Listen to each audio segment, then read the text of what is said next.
गमछा सर पे बांध ले बबुआन जी।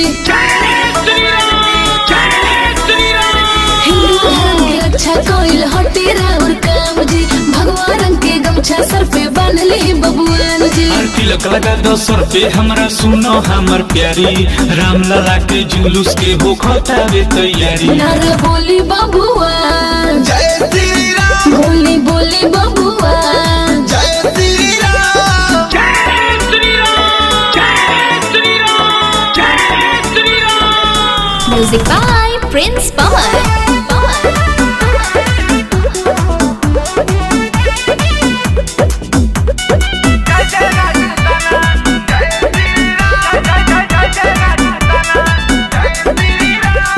दीप जलाओ घर घर में चमकेगा राज घराना, रघुवंशी के वंशज हैं हम, जय जय राजपूताना।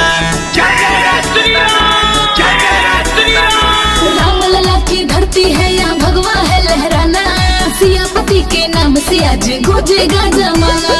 काप जाई दुश्मन जब सोझा पड़ी भगवाधारी, जय श्री राम के नारा बोल के शोभे जब ललकारी। नारा बोली बबुआ जय श्री राम, बोली बोली बबुआ जय श्री राम, जय जय राजस्थाना, जय श्री राम, जय जय राजस्थाना, जय श्री राम, जय श्री राम, जय श्री राम, जय जय राजस्थाना। बहुत हो गया अत्याचार अब राम राज है लाना, नहीं झुकेगा अब ये हिंदू सबने मन में ठाना।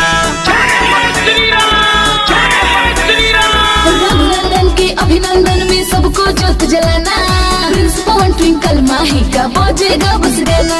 हर बांध मुरेठा मस्तक पर भी सलो अब हुंकारी, जय श्री राम के नारा के गूंजता वे जयकारी। नारा बोली बबुआ जय श्री राम, बोली बोली बबुआ जय श्री राम, हिंदू धर्म के रक्षा कोइल हटे राउर काम जी। भगवान रंग के गमछा सर पे बांध ले बबुआन जी। तिलक लगा दो सर पे हमरा सुनो हमर प्यारी, राम लला के जुलूस के हो खतावे तैयारी। नारा बोली बबुआ जय श्री राम, बोली बोली बबुआ जय श्री राम, जय Shri Ram, Mahi Digital Recording Studio, Chhapra.